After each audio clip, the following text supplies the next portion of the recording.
everybody. Hi. It's Kim and Jen. Together again. I'm recovered. I'm removed. I'm What? I'm back. You're back. She got recovered. Everybody thought you were sick. I'm not sick. So, yeah. That's not the word I was looking for. Yeah. Anyway, so here we are. Yeah. And so I don't know if you want to start with the regular way and we'll get to where you were, what you've been up to after. Yeah, sure. Okay. Yeah. I'm So, easy. yeah. I made it back for the annual So Sweaty We Can't Even Yes. Think Straight episode. Yes. Which has definitely been an annual thing. That's right. Yeah. So today, you're watching this on June 11th if you're looking at it right away. And what's today, the 8th? We're recording on the 8th. So today there's 3 weather warnings. The first one is a heat warning that's been going on for 2 days because that's anything over 30 degrees Celsius for more than so many hours and not dropping below a certain temperature at night. So this is the second day. Of Living that. it. Yeah, Living it. we're living it. The next one is a frost warning for Thursday No, night. really? Yeah.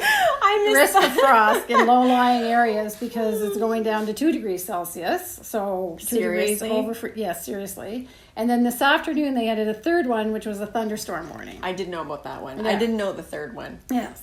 All right. So that's really something. this week. So when we say the saying in the Maritimes is, if you don't like the weather, wait 24 hours. We're not kidding. Sometimes you don't even have to wait 24 hours. That frost thing's pretty incredible. Yeah. So ironically, it's the 10th of June, Okay. the last frost. And Okay. what do we know about the 10th Is that of the June? last full moon in June? I don't know. But when you started to plant your garden, I know. 8 years I was ago. told because I moved from a zone 6 Right. B or something to whatever this is here, and Right. there are some warmer zones on the island, I Right. think, but But we're we're not not in one. necessarily in one. And there are definitely warmer zones in Nova Scotia, Right. in the Annapolis Valley, but Right. again, we're not there. But yeah, they said like don't plant your vegetable garden until after the first full moon in June. I'm like freak. June 10th. June 10th, Specifically. okay. Because I'm like, in Toronto, I would have tomatoes by then. Like, Right. what? That's ridiculous. How Right. much difference can there be? But sure enough, Yeah. Mother Nature throws that last frost in Yeah. just to be difficult. It's just like the Sheila's broom or whatever they call it in Newfoundland. What's The that? last snow, Oh. big snowstorm just when you think spring is coming. Yeah. And it's, the Cool. brush, Cool it says jokes. the brush it cleans off everything with the wind, so it's called Sheila's broom, I think. Okay. But really what it does is it removes all your hope that, That's right. so spring is actually coming. That's right.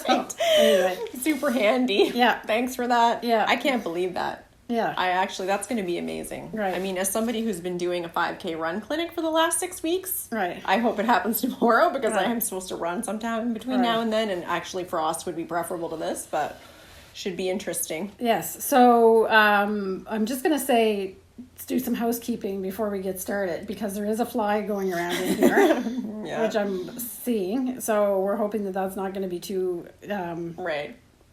distracting. And I made sure the door was open in the back. So people that watched the last one, the door was jiggling the whole time. So if the thunderstorm actually blows through here and there's wind, I'm hoping that it's not going to. It's not. It did actually rain a bit in town already this Yeah. afternoon. We didn't get that out here. No. So they're probably migrating through Right. thunder clouds.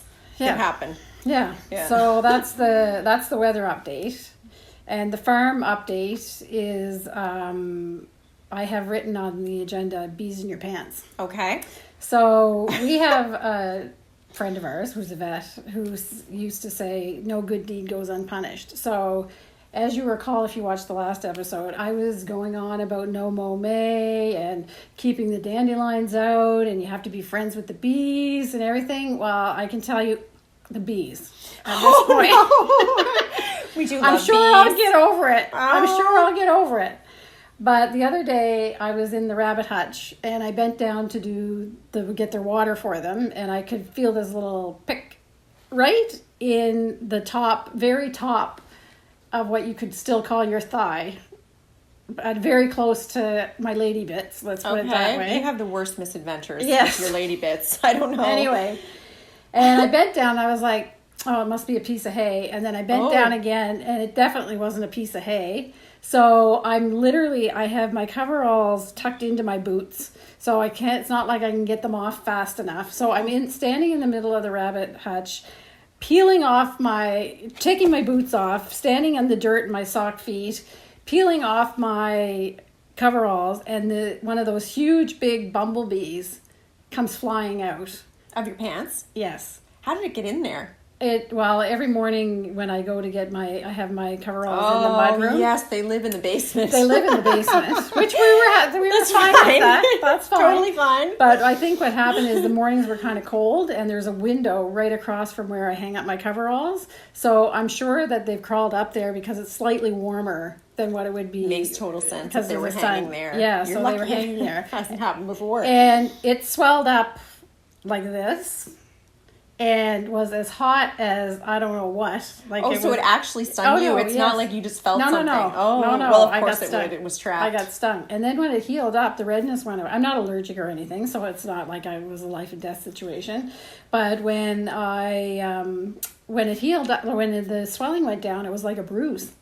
But I don't know if that was because I hit it so hard that I don't think he survived after he got out of my pants. They can, right? Well, they lose part of the stinger wasn't in my skin because he stung me through my pants. I had I wear like sweatpants underneath, so I think he stung me through that. So it's not as bad as it could have been, but he definitely got me. Anyway, so bees in my pants. That's like when I had the hornet in my hair last year, except it wasn't a hornet in my hair. It was a bobby pin. Oh, right. And so the hornet stung me. And then I thought I don't think we told this story. And then I thought it was still in my hair because every time I put my hand in my hair, which I was going like this with, I felt something hard that I thought was an insect, but it was actually just a bobby pin. Yeah. And that went on for 5 minutes. Several minutes before I realized there was nothing in my hair except a bobby pin. It was a lot of screaming. Yeah, I so like that's it. Stung. No good deed goes unpunished. Right. Save the bees. But they've been living in our basement for a while. Even if you had mowed, they'd still be there. They're very docile. It's not like they're aggressive. Cuddly. Yeah, they're the biggest. They're like this big. Yes. So I'm never afraid of them because they're not really stingers. Mostly they just crawl around the floor of the mudroom. Bumblebee is they're bumbling around all over the place. So anyway, so that's what happened. Okay, poor little guy. And the sheep are all. I posted a couple stories on Instagram, so they're all loving it. They're in a section now where the grass is actually right almost even with their backs, so you can barely see them in there. So they're just munching away. Like they're busy eating as much as possible. Yeah. So so that's it. So did you? My insect adventures involve June bugs, right? Because I forgot. I think that's like a Northeast thing. Like we didn't have June bugs in Toronto. I don't think. Oh, I don't know. So there was somebody who moved here from Ontario on the PEI gardening forum was like, oh my goodness, I've heard about June bugs before, but this is pretty crazy. How do I get rid of these things? It's like, no, you just live with them. Like there's no point eradicating them. They're like gone in a week. Like there's nothing you can do. Wait till she finds out they chew her grass from under the ground so that all of a sudden you get big turfs of big grubs. Anyway, but like if you don't know what a June bug is, I don't know, it's like a flying beetle of some kind. A huge beetle with sticky... And they're totally furry. Like, they have furry bellies. Like, somebody posted a picture today of one, like, belly up. Oh. And it looks like a little teddy bear. And they're like, if you get to know us, we're almost cute. Yeah. And it was real. Unless they're stuck in your hair. Yeah. And they have, like, spines on their legs. Right. And they stick in your hair. Yeah. And so... They don't hurt you. No, but dogs and cats love to chase and eat them. Yeah. Because you talk about sky raisins. Yeah. These are like sky deluxe. Like this is like it's more like a prune. Yeah, sky prunes. Yeah. So apparently Rachel's cat killed one in the middle of the night. Okay. But she was very respectful, Rachel says. She didn't wake her up. Right. She just laid the dead carcass on her pillow. Great. A gift for you. Can you imagine? Yeah. I was like, you think that cat likes you. She does not. Yeah. A gift for you. It's almost as bad as the horse head in The Godfather. Well, I'm sure the intention was a gift. Yeah, can you imagine though? Oh. Yeah, great. Anyway, so funny. So yeah, June bugs. I think they're gone now though. They gave up in this heat. I don't know. They hit your bedroom window at night. Yeah. So if you have your light on in your bedroom reading or knitting, you can hear them bang, bang. Like yeah. They're big. Like they're quite big. Yeah. It's like a big sky. Like the size of a small prune. Like a sky prune. Or a fig or something. Okay. Anyway, that's the insect update. Yeah. Okay. So that's it. So I'm sure my relationship will be restored with the bees. But let me just tell you that I'm checking my pants every morning and my boots. That is unfortunate. Well, yeah, we've always known to check our boots in that area. Spiders. There's been lots of things crawled into our boots overnight. Yeah. Our earwigs, Luckily, spiders. we don't have scorpions around here. Yeah. Yes. You got to shake them out before you put your foot in it, because I got halfway down the road in my car one day and felt something crawling around my feet, and that is not a safe situation. No. That's not good. Yeah. Okay. All right. So, do you want to tell everybody where you've been? Sure. Well, so I've been off working on something that has existed for a couple of years, but we've never really done anything with. So we had created something a while ago called the Harmony Island Spice Company, or I think at first we were just calling them Harmony Blends. But these are essentially spice blends. Right. And so I've been off building the website. We'll put a link to it in the show notes, but it's basically harmonyislandspice.com. And we have 6 flavors. There's a seafood, a potato, a steak, a pork, a chicken, and a lamb. And so that's what I've been working on, trying to actually get that business launched.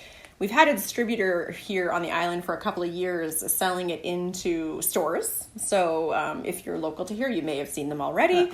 But we never had a way for people to purchase them online. And once people have tried them, they do tend to want to buy them again. Yeah. But if they're tourists, they had left. So I got that all up and running, and it looks pretty good. Probably continue to work on it. Might be changing the labels or something in the future. But yeah, at least Harmony Island Spice now has a website. Right.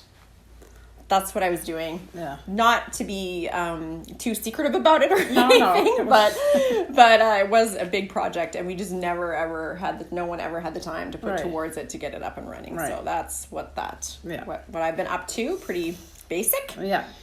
So nothing horrible. No, gosh, no. But I really love the person who wrote and asked if I was on my honeymoon. Yeah. Because I wish I was.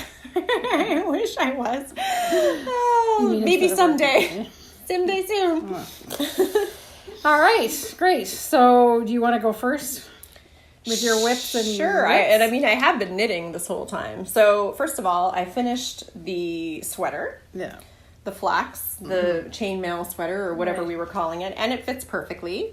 I had to add a bit of length, then I had to take off a bit of length, then I had to add a bit of length. This is the garter sweater syndrome. Right. So I've probably bound it off, 3 times now. Okay, no great. biggie. No. Because when I went to shorten it, I shortened it too much, and then I had to add length. And now he wants a little bit more length in the sleeve too, so I'm going to go back in and do that because it's so springy, right? Yeah. So now it's the garter is accordion, doing its accordion thing. And then just one little thing, I added a row or an applique of cotton crochet around the neck. Oh, okay. Because it was really slouching down the shoulders, and it was kind of like you couldn't find the right men's t-shirt to wear under that. It looked like the t-shirt was up here and the sweater was off the shoulder. The neck was too wide. It was way too wide. Yeah. But this has fixed that. So what did you do? You just did crochet? Yeah, I don't even know how to crochet. I honestly don't know what I did. It's not like a method. I put my hook through the, I guess what would be the knit stitch on the back, the two legs, right, and then crocheted along. along. That's it. Yeah, like what you would do in a steek. I think it's the same thing, sort of, isn't it? Yeah, I mean, I've done it before in that way, and then I had to do it for bear schwa because you did that. But Jennifer Beal does that a lot. Yeah. To cover the seams of... But it works. Yeah. It worked really, really well because cotton is not as stretchy. There's a tiny little pucker back here where maybe I got my crochet a little tight because, of course, it's hard to gauge your stitch as you're going along on a stretchy piece of fabric. But for the most part, I'm really happy with it, and it also makes it a little bit more comfortable. Right. Because I used hand knit cotton, which is quite a thick cotton yarn from Rowan. And it looks kind of like a nice finishing detail, actually. It does. Yeah. But this would have been way out here before. Yeah, it was almost like a... and not really didn't really look suitable. Yeah. Yeah. And then, but that's also probably why now the sleeves are a bit shorter. Oh, right. Because it wasn't, So now I'm going to fix the sleeves. So, I mean, it's done. I'll just take out the sleeve ribbing and then go back and add an inch later. It'll be fine. So, but yeah, it all did work out in the end. Mm-hmm. It was a lot of knitting. Mm-hmm. But never fear, we got to the bottom of that. Right. So that was good. And then I've, of course, been working on my candy, which I have. This is out of the Summer Brights book Right. from Rowan, or Quill Studio and Rowan. Right. And this has been a total delight. Mm-hmm. First of all, you know how I feel about knitting with a 6mm. Right. Dreamy. Yeah. And I've got the 3 main pieces here, and I've started a sleeve. But, I mean, such an easy pattern. I did, of course, make the usual pattern reading errors. Okay. And had to redo a few things. For example, I completely missed that this was a V-neck. Oh, okay. And had knit the piece straight. But it's so quick to get it back up. So what, you just started knitting and then you kept going? Well, yeah. Oh, okay. I was just like, I'm going to knit to the length. Oh, okay. And then when I very first started it, I missed that there was even an edging here. Oh, okay. Like I just, you know what the problem is? I didn't want to take the book from here because I'm always worried I'll get fingerprints on it or whatever. So I had snapped pictures of the pattern with my phone. Oh, okay. And was trying to use that. But we have it in our library. Yeah, this one?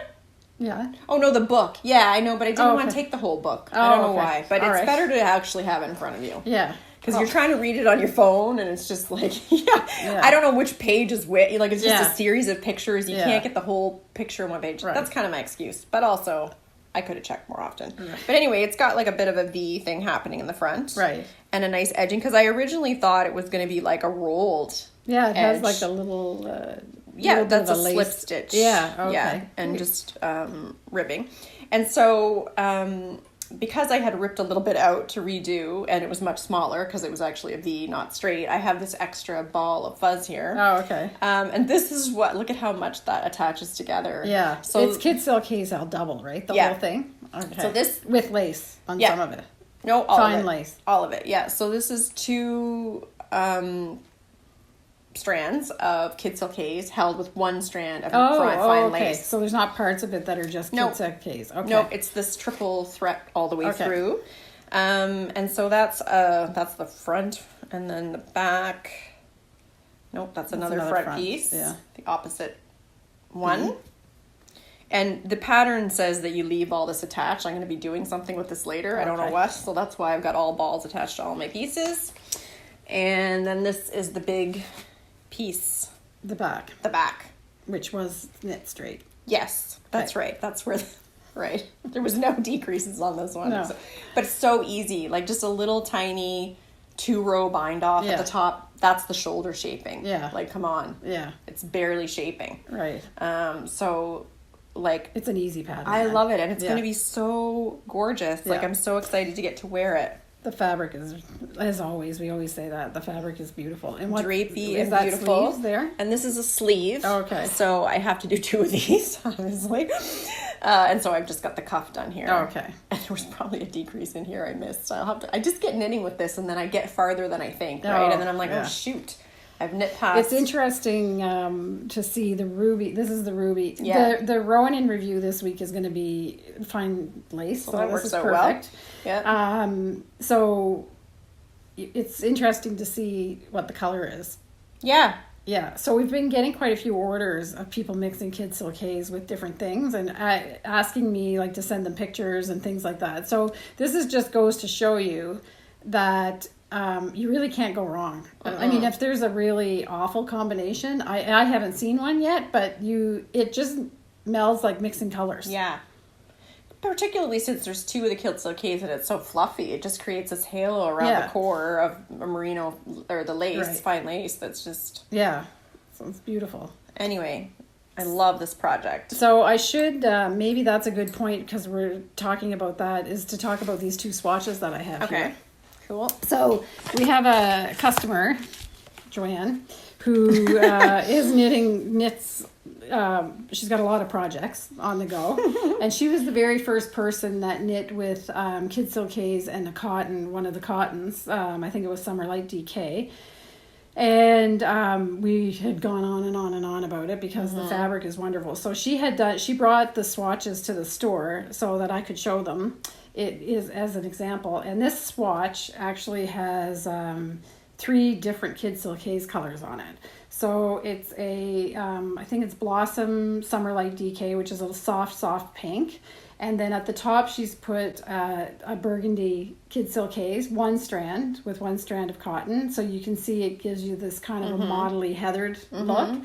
The second one is with white I think. So it just looks like pink, fuzzy, Right. but fuzzy instead of like a cotton. And the bottom one is with nectar, the same color that I'm doing my Madeleine sweater out of, with the pink over it. So it just gives it that a little bit more muted Cool. tone. So I can't resist but touching it. I know. It's really nice. Yeah. Silky. Yeah, this is my favorite. Yeah, and somebody in the store asked me the other day if the Sidsel case was scratchy. I said no, and I said and feel it with this, and she was like, oh, okay, yeah, I think I could wear it. It's like really nice. Then inspired, I think, by the sweater that, what was the name of it, Maggie? No, I was wearing Maggie. It made it come to me. Maybe. You mean the green one? Yeah. The pretty green turtleneck. Yeah. Yeah. Well, I want to say Madeleine, but I know that's that one. Yeah. So it's actually kind of like a soft green. I think it's pear, not a super bright one with the jelly green on it, and it just gives it that, I don't know, it just gives it depth. Pear. So did you knit this? No, Joanne did. Oh, Joanne did. For another sample for something else that she's knitting. Pretty. Yeah. So it just is great. So. Yeah, and you could put that with the pickle too, right? And that's in the other cotton. Yeah, but it would make it brighter. Anyway, you can mix it. Yeah.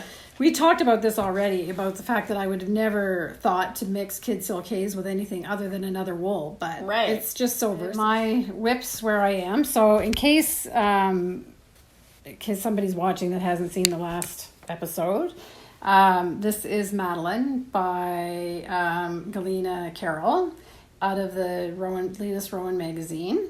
And I have the 2 P's, the front and the back. So those are done, and I showed this last time, so there's nothing else. So how are you still are hoping that when you sew it, these come down a little? Yeah. That's what I'm assuming that it's going to. Right. That's what happened with your brush. Yeah, and then if you steam it, yeah. Yeah. Okay. So it's only a two row rib. Better than nothing. Well, yeah. Well, yeah. I hope so. Okay. So then. So that's that. So really nothing new here. And I haven't done any more. This is the front. I haven't done any more of the duplicate stitch, but because I started the sleeves, so as usual, I'm doing the sleeves 2 at a time. And I haven't really been working on them too much because I've been working a bit more on my Paisley. So my routine is that I do the Paisley in the morning when I wake up, and I do the Madeleine at night. I'm just going to put these back on because this will, if you're trying to rip out Sidsel K's, it doesn't move, but if you drop the stitches, it does. So the last time I just had 2 little brown strips down here. You couldn't see much, and there's not really much to see. It's the same pattern on the sleeves as there is on the sweater itself. And I was all prepared to put this up against my skin, but honestly, it's so sweltering in here that I don't even want to do it. But here it's quite a bit wider. It's not like a cuff on the bottom because it's a 3/4 length sleeve. So excuse me, mohair. So this is it's not going to take. It's just straight knitting. The make one left and right with Sidsel K's on a small needle. Is not a treat. I can tell. It's not really givey. No. No, it's not really stretchy. This is going to be a really warm sweater. I'm sweating just looking at it. Yeah. Yes. Today is not the day to show it. So, don't even want to touch it. Yeah. So that's coming along, and there's nothing really to say about it. Like, it's pretty straightforward. However, there were lots of questions about it in the last comment, so I'm going to address a couple of them because they're technical knitting questions. And I was talking about the fact that the color work with the 2 balls and whatever in 2 strands of Sidsel K's was a little bit picky going around in that chart. And it's not really a chart that's easy to memorize because the design is quite intricate, and you're purling and knitting. So it's, we talked about color work and purl before in the last episode as well. So somebody asked why I just didn't join it and do it in the round until I got to the sleeves. So I would never do that with this pattern because the fabric is fairly soft and drapey, and it doesn't have a lot of structure to it. So you need the seams are kind of like the framework of the sweater. So if you were to knit that in the round, it's kind of loosey-goosey. Yeah, I can see that not being... It wouldn't have the structure. Yeah. So in this case, and I'll talk a little bit more about that because it's interesting because we have a new book in the shop, and in one of the chapters, the author actually addresses that very thing about picking the right fabric and the right structure or construction for the fabric that you want. Mm-hmm. So it's okay to have a drapey loose fabric, but then if you're gonna, depending on what style your sweater is, then or your garment or whatever, you need to pick the right construction as well, and that's true with this sweater. Mm-hmm. So there's no real shortcuts. I don't think you just have to do it like that. I can see that. Yeah, losing its shape pretty. Yeah. In a bad way. Yeah, or not being like, I don't know, it could ride up, or it could be. It needs the seams for the structure. Yeah. Not because I like to torture myself and do... You actually like doing them. I secretly. No, I don't mind sewing. Oh, okay. And I like the look of a fully fashioned garment better than... Yeah. Oh, I thought you actually really found the seaming satisfying. I do. I don't mind doing it. Okay. Like if I could just knit in the round and not have to do it, I liked what I got at the end. Right. Okay. Gotcha. I would. Right. You're not looking forward to the seaming. No, I'm not looking. It's not the best part. Okay. It's not the best part. But in this case, you have no choice. Right. I have to seam mine too. Yeah. And I do. I'm coming over to the seaming side. Like it's going to make that sweater a lot better too. Right. And honestly, versus like some of the machinations you have to go through to be seamless. Yeah. It can get a little bit overcomplicated for the sake of making something seamless. Right. It's like, well, or you could just seam it. Yeah. Right. And eliminate like 50% of the potential for mistakes in the pattern. Right. Yeah. That's right. It's kind of just one of those things. I think we've converted a lot of people to swatching. Right. It's the same thing. Seaming. It's just part of... Just give in. It's part of it. So, Paisley... This is amazing. Is done. This part's done. But that's pretty amazing. That's like a lot of knitting. That's a lot of knitting. I can tell you. Look at that. This is also going to be really warm. This is the weirdest stuff to be talking about. Summer knitting. Yeah. Good thing I'm on the sleeves now. Right. So I haven't, I was really tempted to cut these steeks, but I'm following the pattern. It doesn't say to cut the steeks yet, so I'm not. Oh, but wow. The steeks on the sleeves, and now that it's done, I can see exactly how it works, and it's a beautiful thing, I have to say. Very elegant. You have your... And there's the Sidsel has you knit a facing in here, so you're making a steak sandwich on the inside. So it's going to be very structured, like a covered seam inside, like a men's nice suit jacket or whatever. Can I see what you're talking about? Well, you cut down the steak. Oh, it's later. Okay, gotcha. You cut down the steak, and then from what I understood when I read ahead is that you pick up and then you knit a facing. Right. Okay. It might be on the sleeve, actually, that you knit it, and then you put the steek in between. So, wow, yeah, that is sophisticated and will look amazing. Yes, so it's a very, it's a serious garment. A serious garment. Yeah. So the heart-stopping moment was, if you have been watching for almost a year, really? You know that I knit this. Really? I don't know. I don't feel like it's been that long. No? Has it been as long as Joe Bat's This has been a year, then Joe Bat's yarn was 3 years. Okay, yeah, I don't think. All right, so it's been a while, anyway, that I've been talking about this. And in case you missed past episodes, I was literally to here and realized that my gauge was not right. And I knew my gauge was not right, but I didn't understand exactly how much of an impact it was making in the size of the sweater. And it's a little bit tricky because the gauge is different on the Paisley part in the front than it is on the checkerboard in the back, just because of the way that I knit. So I did you can go back and look, was a whole series of swatches that I did just to see what fabric I liked at the gauge that I was knitting, because there was no way I was going to try to force myself to change my gauge other than changing a needle size if I had to on this sweater, because it's long enough rather than having to concentrate so hard that your gauge is consistent. So I knit a swatch that I liked, holding the contrast and the main color in different hands and everything. I did 3 or 4 different swatches and came up with this one. But it meant that because my gauge is tighter than the pattern, it meant that I had to knit the larger size. So this is the stitch count for the larger size. And I had no idea if it was going to fit.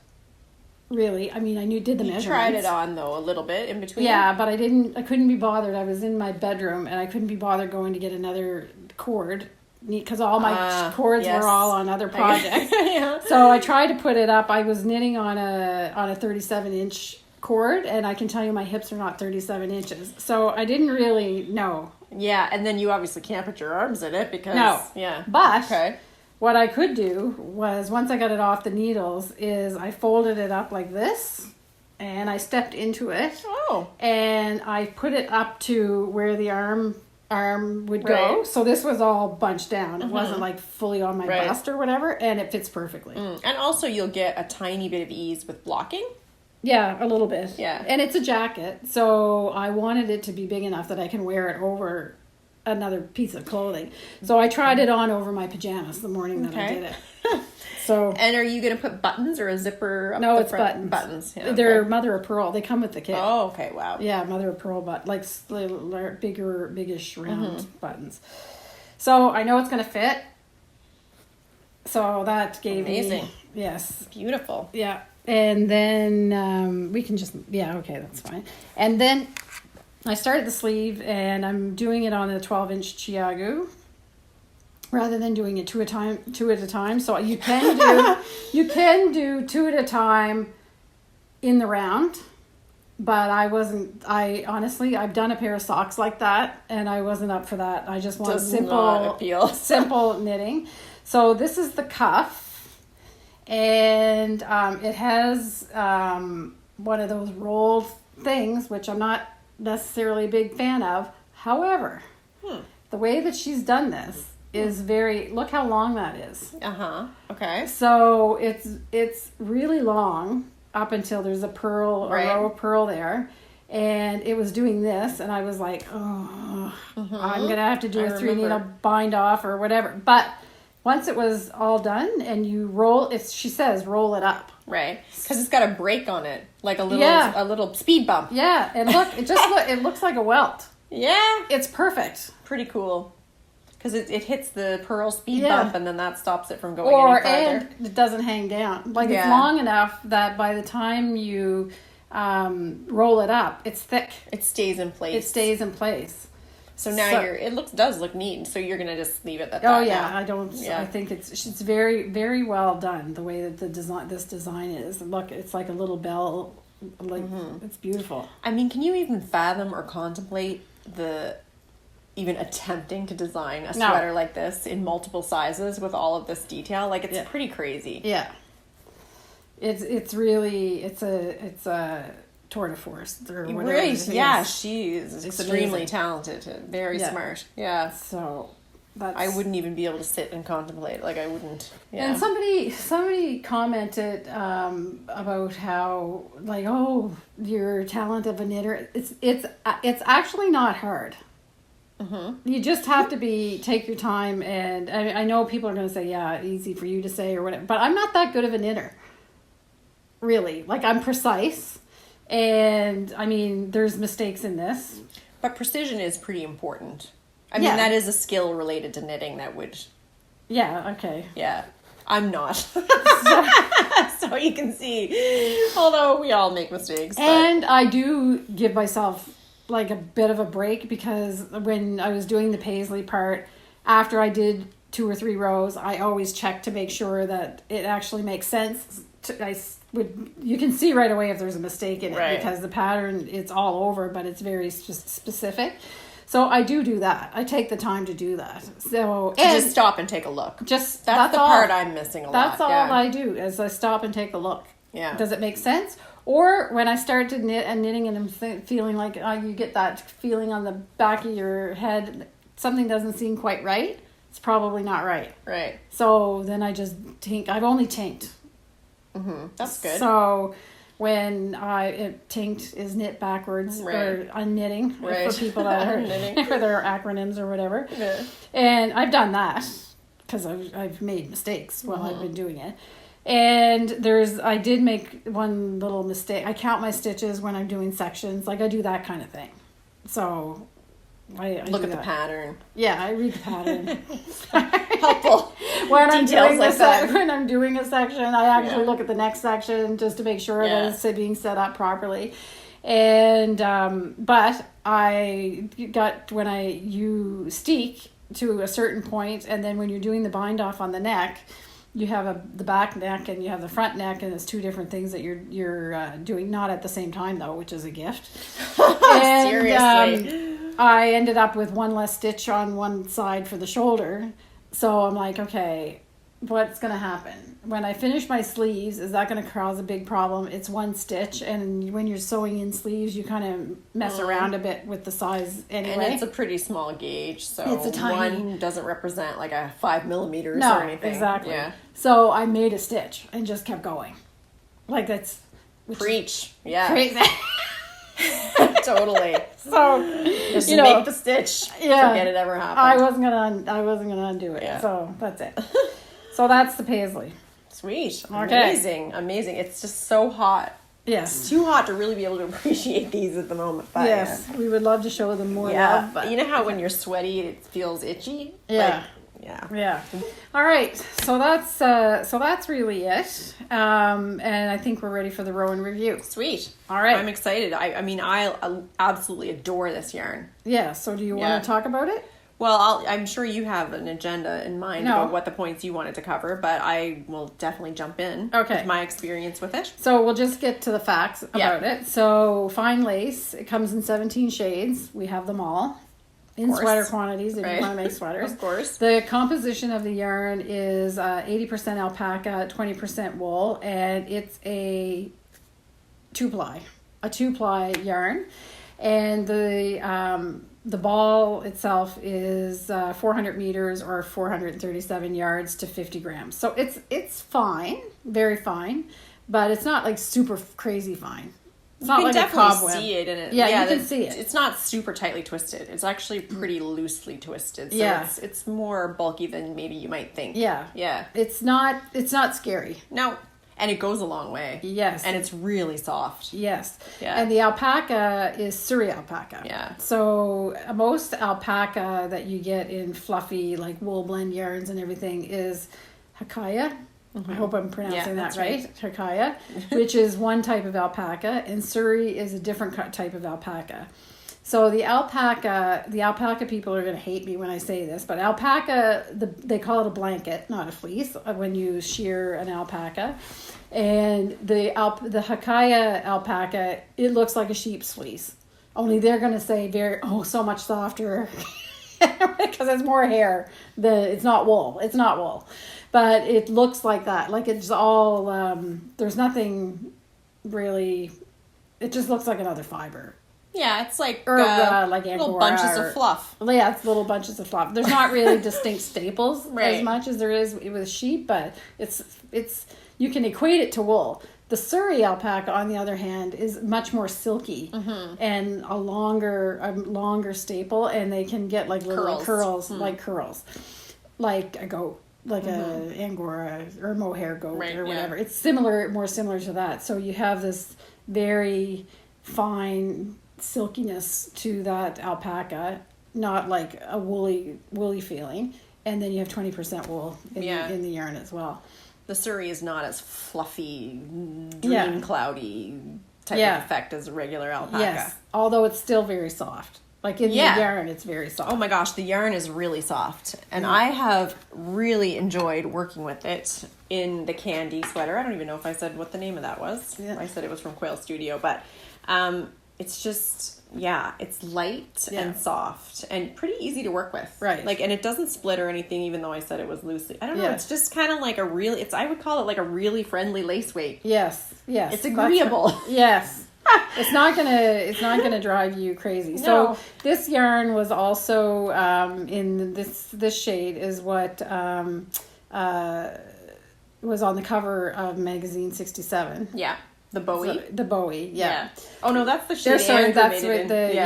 that's where I was going, that Andrew from Fruity Knitting was knitting. Yeah. It was in this color. It just made me kind of... Yeah. Just... Which is... What's this one called? I want to say pigeon or vintage, but it's not pigeon or vintage. I forget what it's called. Anyway, it was the Bowie, I think, was done in this color on the front. Yeah. So they've got a good selection of shades. So you've got like these soft kind of pastel-y, neutrally colors. Did you do this on purpose? Well, I wanted to do... No, I didn't know what I was going to be wearing when I put this together, but... It matches perfectly. Like the super brights. Yeah. Really nice. And then you've got more like traditional... Blues and burgundies and... Yeah. Anyway, I would really recommend... I think I'm missing one of the burgundies. There's 17 colors. Yeah, so the Lisa Richardson book that came out for Spring Ease, it's called. Is that right? Yeah. It features this yarn a lot. Yes. And I was going to make the yam pattern out of that next. Yeah, and there's also... we're having a sample knit in Celeriac. Yep. Is also in that. And it's in this color here. Yeah, the pink. This is called Antique, I think. Yeah. Because that's in, believe it or not, that's in this sweater too.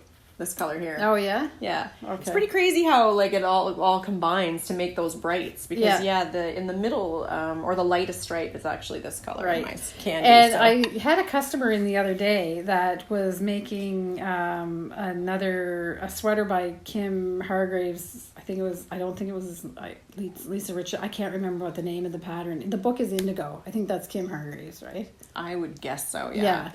Anyway, it was this beautiful navy color, and when we went to get the lace, it was actually knit with Turkish plum kid silkays and this color. This one. And it came out, and her and I hummed and hawed, and she said, well, I kind of like it, but I think it would be, the Turkish plum would be better with this really Mariana, which is the navy. Right. And she ended up taking that. But it's just the color, it was more like a... when the Turkish plum went over this greeny blue, it was more like an oceany color. Probably be lovely with any of them, honestly. There's no wrong answer, like you said earlier. Yeah, that's right. So that's the deep dive on... Yeah, I mean, I think, there's lots of projects in the Ease book. I think some of you already purchased that, and so you're probably familiar with the idea, and it was on the cover of Magazine 67, and it's used in this Brights book. Right. And I love it. And we're currently out of Magazine 67, but I'm ordering more. So I'll put it up on the shop as a pre-order, and I'll get more in case you want to. We had a couple requests for it, and we've just run out. So I'll put that back in stock. Neat. Anyway, that's a great yarn. Yeah, I really like it. All right, and it's not scary. It's very friendly. Yeah, it's a friendly yarn. All right, so then. The shop update, which we kind of already just slid right into that. Right. So we've gotten a couple of new books, and a couple we've restocked some of the books that we had before. So I have Nora Gaughan's Knitted Cable source book back in stock for people that wanted that. That's just a great one. Yeah, it's really like everything you need to know about cables and more. Complicated ones too. Complicated and easy, and it says a groundbreaking stitch dictionary. Yeah. From Cable Master. Yeah. So I was actually considering, but it was out of the stock at the time, using this book because there's cable swatches in there, like a stitch dictionary, right? Yeah. To put something down the arm of the chainmail sweater, but then the recipient does not like cables apparently, but that was my idea. So you could use this book to incorporate. It is a stitch dictionary. You can use it to incorporate cables into a plain pattern that you're all already of the using. Pictures are like swatches. Yeah. So that's what it is, and it is like there's all kinds of cables. Lovely book. And the other book that we put back in stock is Knitting Magic. I love this one by Harry Potter. And I did also order. The Knitted Owl is, and there was a number 2. Oh, but it was sold out. Oh, so it's on order. It's on order, but it's sold out. But we have this back. And in I stock. think there's a Star Wars one that I've had my eye on. Yeah, there is Star Wars themed knitted pillows for your living room. Right. Think about it. Yes. Kim loves it. Not really. Right on. And I know that we're late to the game with this. Okay. But sorry. Oh, wow. Okay. Outlander knitting. So this book there's scenes from the movie in where they're wearing the knits, and then now you have the patterns for the knits. So I know that this is of interest to a lot of people still. Yeah. And I only got a couple of them, but there's more where that came from. So if you're interested in this, and we'll see how fast it sells. But it's a well written book. It's a nice looking, like us, we're all about how the book looks and feels. I can hardly wait to stroke it. Yeah. And smell it. Yeah. It's got all the criteria. The good paper. I mean, knitting is in its heyday when movies and television series are inspiring really quality knitting books. Like, this is an amazing accomplishment to get. Some of these garments are quite complicated, right? The hats and and like just even this one shawl. Here, like so the little cute. capelet. Yeah, yes, it's gorgeous. Yeah. Amazing. Mm-hmm. Love that show for the knitting. Yeah, for the knitting. Once you get He's in here. No, really? What page? We'll speed up the process and tell you. Let's just see. Page. Yeah. So I was showing it to a customer, and she goes, "Oh, just wait a second. I want to see it." What was that sock that he had on? Dougal's in here too. Oh, okay. So for That's those that like the bearded, Sean Connery type looking whatever, that's Dougal's in here. I don't know who. Oh, that must be Roger. There he is. Oh, okay. He's there. He didn't wear a lot of knitting, I don't think, but too bad. Just that little bit. But he still made it into the book. Yeah, he still made it into the book. Good for you, Sam. Yeah. And we have one more book, and like I said, I've only got a couple of them, but I will order more because now I've had a chance to read through Amy Herzog's Ultimate Sweater book. So I have in my personal library her first two books. And then when I bought those, this one was sold out. So this one was back in stock, and I ordered a few of them. And I started reading it. So this is not a book to teach you how to knit sweaters. It assumes that you already know how to knit sweaters, and you're now ready to go to the next level of altering the sweater patterns to fit your body type. Mm-hmm. So people that have watched us before, that I'm all about this fitting and adapting patterns and your body type and picking things that are right for body type. So she really gives you, there's patterns in it. Yeah, so there are full patterns. Patterns. There's really nice patterns in it. But it is really the impetus of the book is really to show you how you can take any pattern that you want to knit and customize it for the way you want to wear your garment. And when I was talking about the Madeleine, there's something that she talks about in here about how she wants you to be able to knit your sweater, have it turn out what fits you perfectly so that you're absolutely happy with it in a fabric that you like, using a yarn that you want to use. Yeah, I love that it has a basic hoodie in it. Yeah. You'd be amazed how hard it is to find a pattern like that. Right. Seriously. So she talks about a poke test for gauge and fabric. So she said, like, if you take your knitting, and I don't want to pull this, take your knitting, and if you can put your finger through the stitch gauge, depending on what you're knitting, it may or not be a suitable fabric for what you're doing. So she talks specifically about exactly what I was saying about this. Like you can have a sweater made of whatever fabric you want, but you have to then pay attention to gauge and the structure of the sweater if you want it to fit the way that you envision it to fit. So she talks about that kind of thing. If your finger fits in there, that's pretty loose. Yeah. But there are fabrics that it's suitable. Like if it's a big, it's something like made out of brushed fleece or whatever, that could be okay. Yeah, it's fine. I love it. It says the essential guide for adventurous knitters. Yes. That's us. Yeah. Okay. So it's not a beginner how-to, although you could use if you were an adventurous beginner, you can learn a lot from this book. But one of the things that I was most intrigued about because of a technique that was used on a sweater that was like the biggest knockout sweater that I've ever seen in my life, which was Heather's out of Iona Bunny. Oh, yeah. Yeah. So that sweater, this was a customer of ours, or is a customer of ours, had a sweater on that was just like, the fit on it was spectacular. Mm-hmm. And she used darts in the front. So she's pretty curvy. Mm-hmm. And so she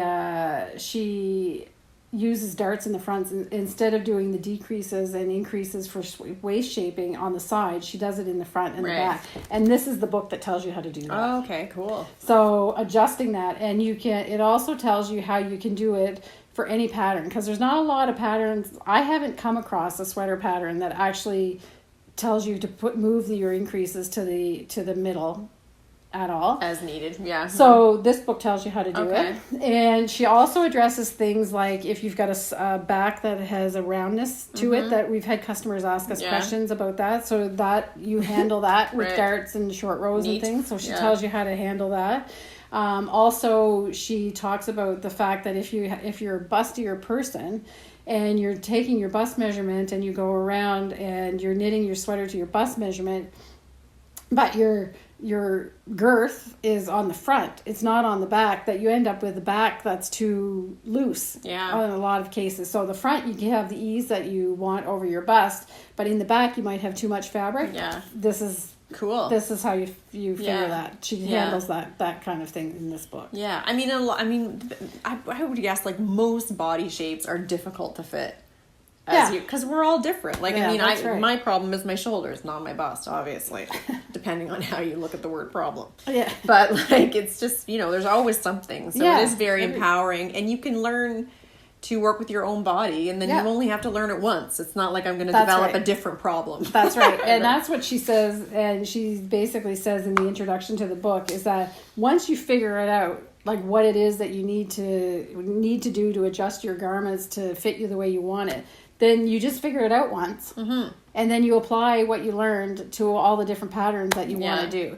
So the patterns that are in here, she starts with very simple shapes to illustrate what she's talking about. And you could practice on really classic pullovers and things like that, or cardigans. And then once you figure it out and understand what it is that you have to do, then you can apply it to almost any pattern. It's very cool. So it's a very... if this is something that you're interested in, this is really a really valuable, there's nuggets of gold in this book to help you through that. So, and again, I've only ordered a couple, but I will put them on pre-order if we sell out, because I'll get more. I'm happy to get in as many. So for me, this is kind of like another tool in the toolbox. It's excellent. It's really lots of different written. Styles in here for practice. Different variations of constructions and things to help you learn how to adapt them all. Neat. So I also just love blue and yellow together. So that's it's really nice. She lives in the Northeast United States, so she's on the coast. So that's it, except for that we're sold out of Knitter's Block, the Cocoa Knits Knitter's Block, and they're on their way. I've ordered more of those, so they're on their way, and I'll put that it's a pre-order, but they've already shipped, so they may be here on by Friday when this goes out, I guess. Cool. Okay, so is there anything else? No. Did you have an Ask Us Anything down there? So what I'm going to do now is, before I forget, I want to talk about that. If you like the video, give a thumbs up, because I haven't said that in the last 2 episodes. You can subscribe and hit your notifications. So if you want to be notified when we're putting up a video, then hit your notifications and comments. Lots of comments. So we're answering those. And I absolutely forgot to do something, which I'm going to have to go to the back and get. Okay. So I wanted to kind of explore some of our best-selling shades of yarns that we have in Selkirk worsted, and right up there at the top is A Night Without Stars, is one of our best-selling colors that we have. And so we took the Night Without Stars. This is a little mini skein, because these are 50-yard skeins. And started with A Night Without Stars, and then we went down to November Sky, and we came up with new colors in between to create a gradient. So what we have is, so you have a little bit fiddly. So you have A Night Without Stars, Then we have a new color called Blue Lobster, which is a real thing, by the way. They're 1 in 200 million in nature. And then we have Northumberland Blue. Northumberland Strait is the body of water that you go over to get to Prince Edward Island. And good thing you have long fingers. Not that long. And then we have Atlantic Sky, which is blue most of the time, but it's kind of this color. Right, a lot of the time. A lot of the time. That's the November sky. Yeah, and then November sky is really kind of a gray blue or whatever. So we've done this. So we're going to, and the people that are subscribed to the newsletter already know about this because they saw it last week. Yeah. So if you want to see the new things coming out, you can subscribe to our newsletter. And we have all of these colors. It comes together in a kit like this with the 5 of them together. So it's 250 yards and 100 grams. But we also made all of the colors in full-size skeins. So if you want to do some color work with this, but you want one of these colors as the main color of your sweater or garment or whatever it is you're doing, you can buy all the colors in the full skeins, one at a time. Cool. So that's it. So that's the blue gradient. Right. And we're just working on this week's gradient that will go out in the newsletter on Friday. And there's going to be five different ones in different color groups altogether. So that's cool. Pretty fun. That is the end of the shop update. Fun. Okay. So I think that's it then. Okay. We do have a harmony part at the very end, but I am going to go out to the mill because a lot of the questions that I got from the last video were about the mill. So we're going to go out to the mill and answer some questions there. And then after that, there's the harmony part. Cool. Also has bees in it. Not a bad thing. No, not a bad thing. I still love them. So everybody does. Yeah. So we'll say goodbye for this part. Okay. And we'll see you back in the mill. Okay. Bye. Okay, bye.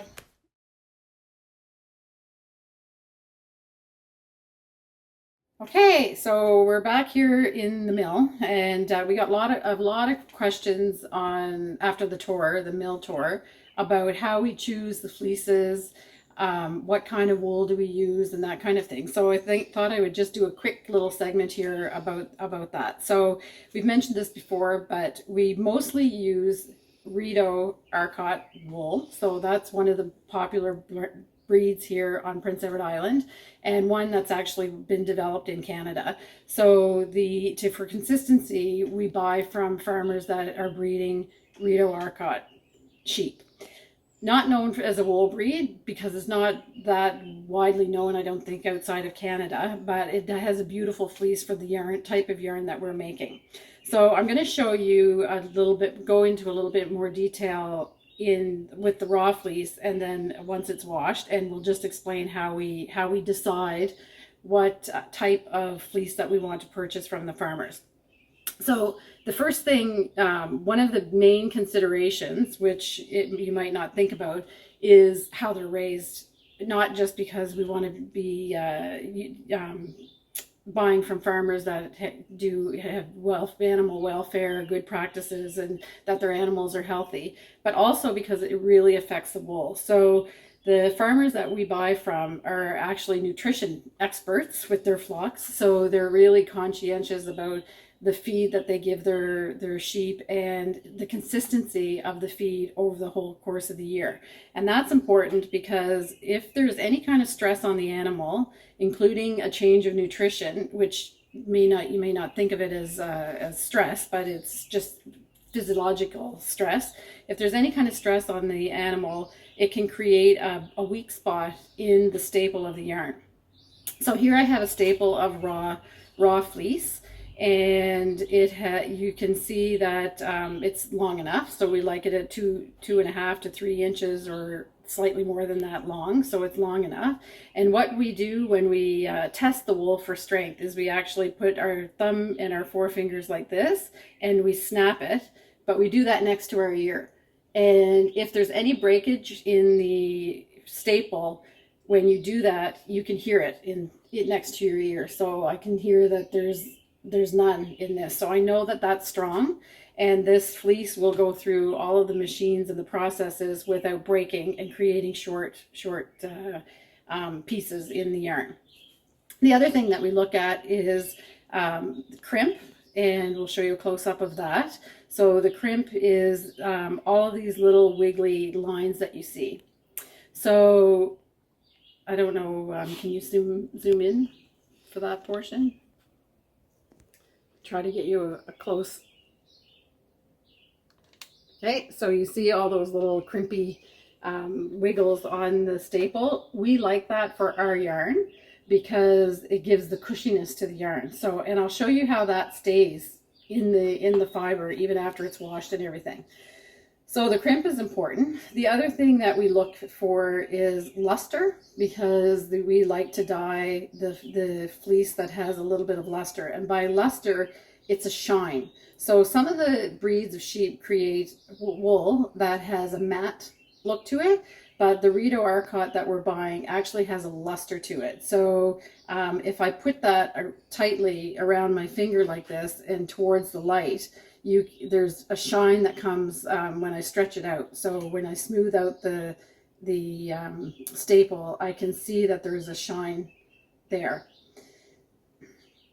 The other thing we look for is the tips. So a little bit of dirt on the tips like this is no problem. It washes right out, and I'll show you what it looks like after it's washed. But sometimes some wool types and some flocks, what happens is the tips get quite a lot of dirt, and lanolin builds up on the ends and so forth. And if it's really, really a lot, then it's really hard to clean out, and the tips really stick together, so it's a lot more work to process. So you can see that this particular fleece, it has lots of crimp. It's the right length. There's no breakage when I do a stress test on it. It has luster, and the tips are relatively clean. A little bit of dirt like this is normal, and that will just come right out in the wash. So that's what we look for. The other thing that we do is we know at what time in the life stage that the sheep has been shorn. And by that I mean a lot of farmers shear their sheep right before the animal lambs, the ewe lambs. And that's when we like to buy it. So if it's shorn, because the nursing of the lambs and the feeding of the lambs means that the mother gives a lot of her nutrition goes into milk production, and that can create a weak spot on the fleece as well, even if the animal is looked after very well. So we eliminate that possibility in our fleece that we buy by buying fleece that has been shorn before the ewe has her lambs. So it's all about trying to get the most consistent staple and fleece that you can. So that's what we do. So that's the raw fleece. When we're deciding if we're going to purchase a lot of fleece, then that's what we can look at right in the barn at the farm. Once we come here, as we told you before, it all gets sorted, and the vegetation and everything. And you'll notice that this particular fleece doesn't have a lot of vegetation in it either, so that's good news for the cleaning and the processing of it. So what does this look like just after one wash? A little bit of a closer look. We showed you the last time, but we'll do a little bit of a closer look. So this is the washed, unprocessed fleece from this same batch. So you can see that even though through the washing that the crimp remains, and you can even see the luster a little bit better. And since we're in a close-up, I'm hoping that you can see that in front of the camera. It almost looks like a little bit kind of pearly. So there's that luster. So even after the washing and everything, that crimpiness stays, and that will stay throughout the process. You can't get rid of it. The minute you soak the skeins, like to wash them after the yarn is all done, the crimp comes back, and that's what gives our yarn the qualities that it has, that really squishy feeling. It also helps with the warmth of the yarn. So that creates air pockets when the yarn is knit into a garment. So it has a lot of advantage. It's not the smoothness of these staples in the Rito fleece give some silkiness, but it's not really a silky. We want kind of a loftiness and a soft handle. So those are the ins and outs of what we look for in fleeces when we're processing them. and that's what we are able to purchase right here in Prince Edward Island. So we feel pretty lucky that we have quality fleeces like this to be able to keep our mill going. And that's it. So stay tuned for the Harmony part that's coming up next. And that's it for me for this week, and we'll see you in 2 weeks' time. Bye.